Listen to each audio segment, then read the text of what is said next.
दोस्तों नमस्कार, ये है मार्गदर्शन फॉर सिविल सर्विसेज। मैं अनुराग चौधरी। दोस्तों आज की वीडियो में प्रस्तुत है पर्यावरण अध्ययन एवं पारिस्थितिकी के महत्वपूर्ण प्रश्नों का प्रैक्टिस सेट, जो आपके विभिन्न परीक्षाओं के सामान्य अध्ययन खंड के साथ साथ अध्यापक पात्रता परीक्षा जैसे टेट, सीटेट, सुपर टेट के पर्यावरण अध्ययन के लिए बहुत ही उपयोगी है। तो आइए शुरू करते हैं आज का प्रैक्टिस सेट। पर्यावरण अध्ययन से संबंधित महत्वपूर्ण प्रश्नों का प्रैक्टिस सेट संख्या 7। दोस्तों आज के प्रैक्टिस सेट का जो पहला प्रश्न है, देखिए ये जैव विविधता से संबंधित हम प्रश्नों को कवर कर रहे हैं इसमें। तो देखिए प्रश्न है कि निम्नलिखित कथनों पर विचार कीजिए। पहला कथन है आपका कि जीन बैंक कृत्रिम आवासीय संरक्षण का उदाहरण है, तो ये आपका सही है। जीन बैंक जो है ये कृत्रिम आवासीय संरक्षण का उदाहरण है। और दूसरा है कि जीन बैंक में पादपों के जीन को संरक्षित किया जाता है, तो ये भी सही है। तो इस आधार पर ऑप्शन ए सी जो है आपका सही हो जाएगा। 1 और 2 दोनों सही है, क्योंकि जीन बैंक कृत्रिम आवासीय संरक्षण और इसमें पादपों के जीन को संरक्षित किया जाता है। अगला प्रश्न है दोस्तों, देखिए यूनेस्को द्वारा मानव एवं जैव मंडल कार्यक्रम यानी मैन एंड बायोस्फीयर प्रोग्राम, जिसको मैब कहा जाता है, ये कब प्रारंभ किया गया था? तो 1971 यानी 1971 में यूनेस्को द्वारा मानव एवं जैव मंडल कार्यक्रम प्रारंभ किया गया था। अगला प्रश्न है दोस्तों, किसी प्रजाति को विलुप्त तब माना जाता है जब वह अपने प्राकृतिक आवास क्षेत्र में नहीं पाया जाता है। कितने वर्ष तक? तो सही उत्तर है 50 वर्ष तक। जब वह कोई भी प्रजाति अपने प्राकृतिक आवास क्षेत्र में 50 वर्ष तक नहीं पाया जाए तो उसे विलुप्त घोषित किया जाता है। अगला प्रश्न है, निम्नलिखित कथनों पर विचार कीजिए। सर्वप्रथम 1971 में यूनेस्को द्वारा संचालित जैवमंडल मानव एवं जैवमंडल कार्यक्रम के अंतर्गत जीवमंडल आरक्षित क्षेत्रों की संकल्पना का उद्भव हुआ। सही है। और दूसरा कथन है कि यह आनुवांशिक विविधता बनाए रखने वाले ऐसे बहुउद्देशीय क्षेत्र हैं जहां पर पौधों, जंतुओं और सूक्ष्म जीवों को उनके प्राकृतिक परिवेश में संरक्षित करने का प्रयास किया जाता है। तो दोस्तों इसमें दोनों कथन सही हैं, 1 और 2 दोनों कथन सही हैं। ऑप्शन सी आपका सही उत्तर हो जाएगा। अगला प्रश्न है, देखिए मानव एवं जैवमंडल कार्यक्रम के 4 आदर्श वाक्य क्या हैं? पहला है संरक्षण, दूसरा अनुसंधान, तीसरा शिक्षा और चौथा स्थानीय लोगों की संलग्नता। तो देखा जाए तो मानव और जैवमंडल कार्यक्रम यानी मैन एंड बायोडाइवर्सिटी प्रोग्राम जो है दोस्तों, इसके अंतर्गत संरक्षण, अनुसंधान, शिक्षा और स्थानीय लोगों की संलग्नता यानी ये चारों जो हैं इसके आदर्श वाक्य में शामिल हैं। तो 1, 2, 3, 4 ऑप्शन डी आपका सही उत्तर हो जाएगा। अगला प्रश्न है दोस्तों, मानव और जैवमंडल कार्यक्रम के 4 प्रमुख आदर्श वाक्य हैं, निम्नलिखित में से कौन उसमें शामिल नहीं है? ऑप्शन है संरक्षण, अनुसंधान, शिक्षा और आवास। तो दोस्तों आवास इसमें शामिल नहीं है, क्योंकि संरक्षण, अनुसंधान, शिक्षा और स्थानीय लोगों की संलग्नता मानव और जैवमंडल कार्यक्रम के आदर्श वाक्य में शामिल हैं। अगला प्रश्न है दोस्तों, जैवमंडल आरक्षित क्षेत्रों के प्रमुख उद्देश्य क्या हैं? तो पहला देखिए पारिस्थितिकी तंत्र के विभिन्न घटकों का संरक्षण, सही है। यथास्थान तथा आनुवांशिक विविधता को संरक्षित करना, सही है। सैद्धांतिक और व्यवहारिक अनुसंधान को बढ़ावा देना, ये भी सही है। और उपर्युक्त सभी। तो दोस्तों जो है जैवमंडल आरक्षित क्षेत्रों के उद्देश्यों में ये सभी आपके सही हैं। ऑप्शन डी आपका सही उत्तर हो जाएगा। अगला प्रश्न है, भारत में अब तक कितने जैवमंडलीय आरक्षित क्षेत्र स्थापित किए जा चुके हैं? तो उत्तर है 18। भारत में अब तक 18 बायोस्फीयर रिजर्व स्थापित किए जा चुके हैं। और पहला जो स्थापित किया गया था बायोस्फीयर रिजर्व, वो नीलगिरी बायोस्फीयर रिजर्व था। अगला प्रश्न देखिए इसी से संबंधित है, भारत का पहला जैवमंडलीय आरक्षित क्षेत्र कौन सा है? ऑप्शन है आपके नंदा देवी, नोकरेक, मानस या नीलगिरी। तो सही उत्तर है नीलगिरी जैवमंडल आरक्षित क्षेत्र भारत का प्रथम आरक्षित क्षेत्र था। और इसी से संबंधित अगला प्रश्न है दोस्तों, भारत के प्रथम जैवमंडलीय आरक्षित क्षेत्र नीलगिरी की स्थापना कब की गई? तो डेट याद रखिएगा 1986 में। 1986 में भारत के प्रथम जैवमंडलीय आरक्षित क्षेत्र नीलगिरी जैवमंडल आरक्षित क्षेत्र की स्थापना की गई थी। अगला प्रश्न है, देखिए निम्नलिखित में से किस राज्य में नीलगिरी जैवमंडलीय आरक्षित क्षेत्र का विस्तार नहीं है? केरल, कर्नाटक, तमिलनाडु और आंध्र प्रदेश। तो दोस्तों आंध्र प्रदेश में नीलगिरी का विस्तार नहीं है। नीलगिरी बायोस्फीयर रिजर्व ये पश्चिमी घाट में केरल, कर्नाटक और तमिलनाडु में विस्तृत है।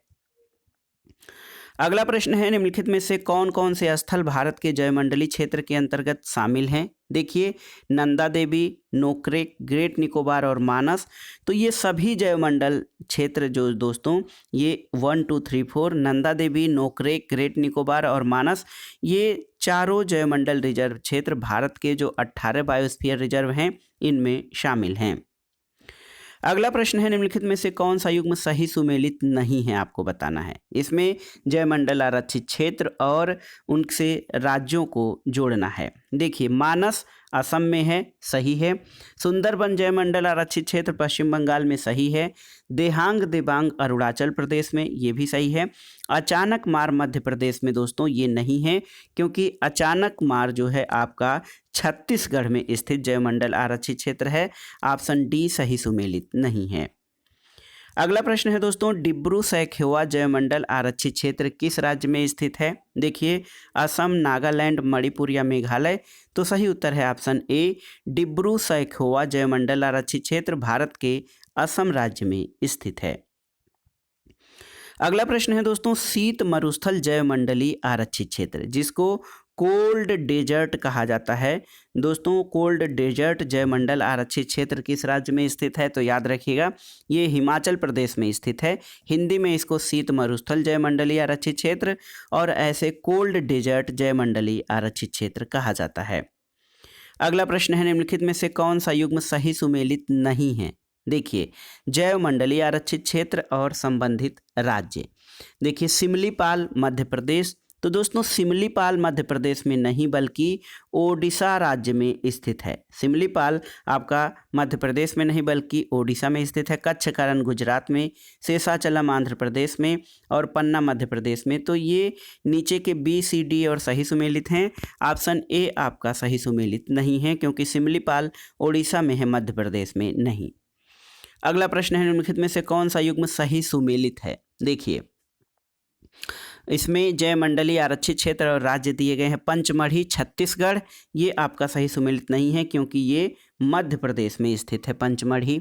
अगस्तमलाई तमिलनाडु, तो ये सब तमिलनाडु में तो है ही, ये केरल में इसका बड़ा हिस्सा है। केरल और तमिलनाडु दोनों में है। शीत मरुस्थल हिमाचल प्रदेश, ये आपका सही सुमेलित है। शेषाचलम कर्नाटक में नहीं बल्कि आंध्र प्रदेश में स्थित है। तो देखिए, यहाँ पर सही सुमेलित केवल ऑप्शन सी हो जाएगा, शीत मरुस्थल हिमाचल प्रदेश में स्थित है। अगला प्रश्न है दोस्तों, यूनेस्को के मानव एवं जैवमंडल कार्यक्रम के अंतर्गत भारत के कितने स्थल शामिल हैं? तो आप जानते हैं कि 18 बायोस्फीयर रिजर्व भारत में हैं। इसमें से वर्तमान में जो स्थिति है उसमें 12 जैवमंडल आरक्षित क्षेत्र दोस्तों ये मैन एंड बायोस्फीयर प्रोग्राम के अंतर्गत जो यूनेस्को का है उसमें शामिल हैं। और 12वां जो बायोस्फीयर रिजर्व है ये पन्ना बायोस्फीयर रिजर्व मध्य प्रदेश में है, जिसको 2020 में मैन एंड बायोस्फीयर प्रोग्राम के तहत शामिल किया गया है। तो पन्ना बायोस्फीयर रिजर्व ये मध्य प्रदेश में है दोस्तों। ये 12वें बायोस्फीयर रिजर्व के रूप में जो है शामिल किया गया है यूनेस्को के मानव और जैवमंडल कार्यक्रम में। अगला प्रश्न है, निम्नलिखित में से कौन सा भारतीय स्थल यूनेस्को के मानव और जैवमंडल कार्यक्रम के अंतर्गत शामिल नहीं है? नीलगिरी शामिल है, मन्नार की खाड़ी शामिल है, सुंदरबन भी शामिल है, शेषाचलम। तो दोस्तों ये शामिल नहीं है यूनेस्को के मानव और बायोस्फीयर कार्यक्रम के तहत।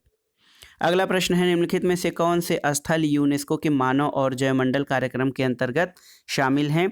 नंदा देवी, नोकरेक, पंचमढ़ी और सिमलीपाल। तो सही उत्तर ऑप्शन डी हो जाएगा। ये सभी दोस्तों नंदा देवी, नोकरेक, पंचमढ़ी और सिमलीपाल ये स्थल यूनेस्को के मानव और जैवमंडल कार्यक्रम के अंतर्गत शामिल हैं। अगला प्रश्न है, निम्नलिखित में से कौन सा स्थल यूनेस्को के मानव और जैवमंडल कार्यक्रम में शामिल है? देखिए यहाँ पर तब अब देखिए दोस्तों ग्रेट निकोबार और पन्ना, यहाँ पर देखिए दो ऑप्शन हो जाएंगे, क्योंकि पहले जब ये प्रश्न बनाया गया तो उसमें ग्रेट निकोबार शामिल था, शेषाचलम और देहांग दिबांग शामिल नहीं है। जबकि ग्रेट निकोबार शामिल था। पन्ना को अभी हाल में 2020 में मैन एंड बायोस्फीयर प्रोग्राम के तहत शामिल किया गया है। तो ग्रेट निकोबार और पन्ना दोनों ही यूनेस्को के मानव और जैवमंडल कार्यक्रम में शामिल हो गए हैं। अगला प्रश्न है दोस्तों, देखिए प्रश्न संख्या 72 है कि रामसर सम्मेलन में आर्द्रभूमि को परिभाषित किया गया है कैसे? दलदली भूमि वाले क्षेत्र के रूप में, जल भरण वाले इलाके के रूप में, समुद्री तटवर्ती क्षेत्र के रूप में और 6 मीटर से कम ज्वार वाले क्षेत्र के रूप में। तो सही उत्तर है दोस्तों, देखिए रामसर सम्मेलन जो ईरान में हुआ था, इसमें ये चारों ही ऑप्शन सही हैं, क्योंकि दलदली भूमि, जल भरण क्षेत्र, समुद्री तटवर्ती और 6 मीटर से कम ज्वार वाले क्षेत्र ये आर्द्र भूमि के रूप में शामिल हैं। अगला प्रश्न है, आर्द्र भूमियों की पहचान निर्भर करती है कैसे? जब कोई क्षेत्र हाइड्रिक जल में पैदा होने वाली वनस्पतियों के बढ़ने में मददगार होता है, सही है। जब कोई क्षेत्र अस्थायी रूप से या समय समय पर जलमग्न रहता है, ये भी सही है। जब कोई क्षेत्र में हाइड्रिक मिट्टी के मलबे लंबे समय तक संकुचित रहने से ऊपरी परत निरपेक्ष हो जाती, सही है। तो सही उत्तर हो जाएगा उपरोक्त सभी आर्द्र भूमियों की पहचान पर निर्भर करती हैं। अगला प्रश्न है, निम्नलिखित में से कौन सी विशेषता आर्द्र भूमि की नहीं है? देखिए यह पत्तियों, जंतुओं, कीटों और पौधों की कई दुर्लभ प्रजातियों का निवास स्थान है, सही है। यह अवसादों को रोककर नदियों में गाद के जमाव को कम करती है और यह बाढ़ के प्रभाव को भी कम करती है और मिट्टी का कटाव रोकती है। ये पर्यावरण को प्रदूषित करती है दोस्तों। ये जो आर्द्र भूमियाँ हैं, ये पर्यावरण को प्रदूषित नहीं बल्कि पर्यावरण और जल स्रोतों को शुद्ध करने का कार्य करती हैं। तो इस हिसाब से ये विशेषता जो है नहीं है। ऑप्शन डी आपका सही उत्तर हो जाएगा। अगला प्रश्न है, प्रकृति का गुर्दा या किडनी किसे कहा जाता है? तो आर्द्र भूमियाँ यानी जो हमारे वेटलैंड्स हैं दोस्तों, वेटलैंड्स को जो है प्रकृति का गुर्दा या किडनी कहा जाता है। अगला प्रश्न है कि फरवरी 1971 में सर्वप्रथम आर्द्र भूमियों पर अंतर्राष्ट्रीय सम्मेलन का आयोजन कहाँ किया गया? तो ये ईरान के रामसर सम्मेलन में दोस्तों आर्द्र भूमियों के संरक्षण पर अंतर्राष्ट्रीय सम्मेलन आयोजित किया गया था। अगला प्रश्न है, भारत रामसर सम्मेलन या रामसर समझौते में कब शामिल हुआ था? तो वर्ष है 1982 में भारत रामसर समझौते में शामिल हुआ था। और इसी पर आधारित अगला प्रश्न है कि विश्व आर्द्र भूमि दिवस यानी वर्ल्ड वेटलैंड डे कब मनाया जाता है? तो ये दोस्तों 2 फरवरी को मनाया जाता है। अगला प्रश्न है, भारत सरकार द्वारा राष्ट्रीय आर्द्र भूमि संरक्षण कार्यक्रम की शुरुआत कब की गई? तो 1985-86 में भारत सरकार द्वारा राष्ट्रीय आर्द्र भूमि संरक्षण कार्यक्रम की शुरुआत की गई थी। अगला प्रश्न है दोस्तों, भारत सरकार द्वारा राष्ट्रीय झील संरक्षण योजना कब प्रारंभ की गई? 1998, 2001, 2002 और 2007। तो सही उत्तर ऑप्शन बी 2001 में भारत सरकार द्वारा राष्ट्रीय झील संरक्षण योजना प्रारंभ की गई थी। अगला प्रश्न है, राष्ट्रीय जलीय पारिस्थितिकी तंत्र संरक्षण कार्यक्रम को स्वीकृति कब प्रदान की गई थी? तो उत्तर है फरवरी 2013 में दोस्तों राष्ट्रीय जलीय पारिस्थितिकी तंत्र संरक्षण कार्यक्रम को स्वीकृति सरकार द्वारा मिली थी। अगला प्रश्न है, निम्नलिखित में से कौन सा कथन सही नहीं है? देखिए 1985 में राष्ट्रीय आर्द्र भूमि संरक्षण कार्यक्रम की शुरुआत की गई, ये आपका सही है। 2001 में राष्ट्रीय झील संरक्षण योजना की शुरुआत की गई, ये भी आपका सही है। और इन दोनों योजनाओं को मिलाकर फरवरी 2013 में देखिए राष्ट्रीय जलीय पारिस्थितिकी तंत्र संरक्षण योजना को स्वीकृति प्रदान की गई, सही है। और प्रवाल भित्तियों को प्रकृति का गुर्दा कहा जाता है, तो ये आपका सही नहीं है, क्योंकि आर्द्र भूमियों को दोस्तों प्रकृति का गुर्दा कहा जाता है। और प्रवाल भित्तियाँ ये समुद्री क्षेत्र में ये बायोडाइवर्सिटी के प्रमुख केंद्र होते हैं। तो प्रकृति का गुर्दा दोस्तों ये प्रवाल भित्तियों को नहीं बल्कि आर्द्र भूमियों को कहा जाता है। तो ऑप्शन डी सही नहीं है। अगला प्रश्न है, निम्नलिखित में से कौन सा स्थल रामसर नम भूमि क्षेत्र में शामिल नहीं है? चिल्का झील, डल झील, बुलर झील या लोकटक झील? तो सही उत्तर है डल झील दोस्तों इसमें शामिल नहीं था। निम्नलिखित में से कौन सा आर्द्र स्थल रामसर नम भूमि के अंतर्गत शामिल है? देखिए हरिके नम भूमि, सांभर झील, कजली झील और नल सरोवर पक्षी अभ्यारण्य। तो ये सभी चारों यानी 1, 2, 3, 4 दोस्तों ये सभी रामसर नम भूमि संरक्षण के तहत शामिल हैं। ऑप्शन डी आपका सही उत्तर हो जाएगा। अगला प्रश्न है, निम्नलिखित में से कौन सा युग्म सही सुमेलित नहीं है? देखिए कोलेरू झील आंध्र प्रदेश सही सुमेलित है। पोंग बांध झील हिमाचल प्रदेश, ये भी सही है। रुद्र सागर झील त्रिपुरा, सही है। रेणुका झील उत्तराखंड दे रहे हैं दोस्तों, रेणुका झील उत्तराखंड में नहीं बल्कि हिमाचल प्रदेश में स्थित है। तो सही उत्तर है रेणुका झील उत्तराखंड में नहीं, ये हिमाचल प्रदेश में स्थित है। ऑप्शन डी आपका सही सुमेलित नहीं होगा। अगला प्रश्न है रामसर नम भूमि के अंतर्गत शामिल कजली झील किस राज्य में है? तो कजली झील याद रखिएगा, ये पंजाब राज्य में रामसर नम भूमि के अंतर्गत शामिल है। अगला प्रश्न है निम्नलिखित में से कौन सा युग्म सही नहीं है? देखिए, लोकटक झील मणिपुर सही है। भोजनम भूमि क्षेत्र मध्य प्रदेश, ये भी सही है। भितरकणिका झील ओडिशा, सही है। सष्टम कोट्टा तमिलनाडु, ये आपका सही नहीं है क्योंकि सष्टम कोट्टा झील और इसी नाम से एक शहर दोस्तों केरल में स्थित है। अगला प्रश्न है भारत में कच्छ वनस्पतियों का कुल क्षेत्रफल कितना है? तो ये दोस्तों 4921 वर्ग किलोमीटर कच्छ वनस्पतियों का क्षेत्रफल है। अगला प्रश्न है भारत में कच्छ वनस्पतियां विश्व के कुल कच्छ वनस्पतियों का कितना प्रतिशत है? तो ये है 3.3%। भारत में जो कच्छ वनस्पतियां हैं ये विश्व के कुल वनस्पतियों का 3.3% हैं। अगला प्रश्न है दोस्तों भारत में कच्छ वनस्पति का सबसे बड़ा स्थल कौन सा है? देखिए, सुंदरवन, कच्छ, भितरकणिका या लोकटक? तो सही उत्तर है सुंदरवन। सुंदरवन पश्चिम बंगाल में ये कच्छ वनस्पति का सबसे बड़ा स्थल है। अगला प्रश्न है दोस्तों वन और पर्यावरण मंत्रालय द्वारा कच्छ वनस्पति संरक्षण कार्यक्रम कब से चलाया जा रहा है? तो वर्ष याद रखिएगा 1987। दोस्तों वन और पर्यावरण मंत्रालय द्वारा कच्छ वनस्पति संरक्षण कार्यक्रम 1987 से चलाया जा रहा है। अगला प्रश्न है राइजोफेरा अन्नामलाय कच्छ वनस्पतियां भारत में कहाँ पाई जाती हैं? ऑप्शन है पिचवरम तमिलनाडु, भितरकणिका ओडिशा, कच्छ गुजरात या हुगली पश्चिम बंगाल। तो सही उत्तर है पिचवरम तमिलनाडु में राइजोफेरा अन्नमलाय कच्छ वनस्पति पाई जाती है। अगला प्रश्न है दोस्तों पिचवरम तमिलनाडु की राइजोफेरा अन्नमलाय कच्छ वनस्पतियां पाई जाती हैं केवल भारत में, भारत और ब्राज़ील में, भारत और पाकिस्तान में और भारत और नेपाल में। तो दोस्तों पिचवरम तमिलनाडु की राइजोफेरा अन्नमलाय कच्छ वनस्पतियां केवल भारत में पाई जाती हैं। अगला प्रश्न है हिस्टेरिया कनिकेंसिस। देखिए, हेरिटेरिया कनिकेंसिस दोस्तों ये कच्छ वनस्पति आपकी कहाँ पाई जाती हैं? तो उत्तर है केवल भारत में ये प्रजाति पाई जाती है। अगला प्रश्न है हेरिटेरिया कनिकेंसिस कच्छ वनस्पतियां भारत में कहाँ पाई जाती हैं? तो उत्तर है भितरकणिका ओडिशा में ये जो प्रजाति है कच्छ वनस्पति का हेरिटेरिया कनिकेंसिस। अगला प्रश्न है राष्ट्रीय कच्छ वनस्पति आनुवांशिक संसाधन केंद्र, ये बहुत ही महत्वपूर्ण है दोस्तों, इसको मैं स्टार कर रहा हूँ, किसी भी परीक्षा में ये पूछा जा सकता है। राष्ट्रीय कच्छ वनस्पति आनुवांशिक अनुसंधान केंद्र कहाँ स्थापित किया गया है? ऑप्शन है आपके पश्चिम बंगाल, गुजरात, ओडिशा या केरल। तो सही उत्तर है ओडिशा में राष्ट्रीय कच्छ वनस्पति आनुवांशिक संसाधन केंद्र स्थापित किया गया है। अगला प्रश्न है दोस्तों विश्व की सबसे बड़ी प्रवाल भित्ति कौन सी है? ग्रेट बैरियर रीफ, मन्नार की खाड़ी, ग्रेट डिवाइडिंग रेंज या उपयुक्त में से कोई नहीं? तो ग्रेट बैरियर रीफ ये विश्व की सबसे बड़ी प्रवाल भित्ति है। अगला प्रश्न है दोस्तों ग्रेट बैरियर रीफ किस देश में स्थित है? तो आप जानते हैं ऑस्ट्रेलिया में स्थित है ग्रेट बैरियर रीफ।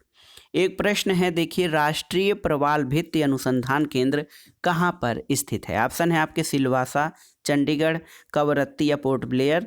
तो दोस्तों पोर्ट ब्लेयर में राष्ट्रीय प्रवाल भित्ति अनुसंधान केंद्र स्थित है। इस वीडियो का आखिरी प्रश्न देख लेते हैं दोस्तों प्रवाल भित्तियों के नुकसान का सर्वाधिक प्रभावी कारण क्या है? ऑप्शन है जलयानों का तीव्र आवागमन, तटीय निर्माण, तटीय क्षेत्रों में मत्स्य पालन में रसायनों का प्रयोग या भूमंडलीय तापन। तो सही उत्तर है ऑप्शन डी भूमंडलीय तापन। दोस्तों भूमंडलीय तापन प्रवाल भित्तियों के नुकसान का सर्वाधिक प्रभावी कारण है। तो ये था आज का प्रैक्टिस सेट पर्यावरण एवं पारिस्थितिकी या फिर विभिन्न परीक्षाओं जैसे अध्यापक पात्रता परीक्षा, टेट, सीटेट, सुपर टेट आदि के लिए महत्वपूर्ण पर्यावरण अध्ययन से संबंधित महत्वपूर्ण प्रश्नों का प्रैक्टिस सेट जो आपके आगामी परीक्षाओं के लिए बहुत ही उपयोगी होगा। वीडियो आपको कैसा लगा हमें कमेंट बॉक्स में ज़रूर बताइएगा। वीडियो को लाइक करें, शेयर करें और इस चैनल मार्गदर्शन फॉर सिविल सर्विस को सब्सक्राइब करें। वीडियो देखने के लिए धन्यवाद दोस्तों, नमस्कार।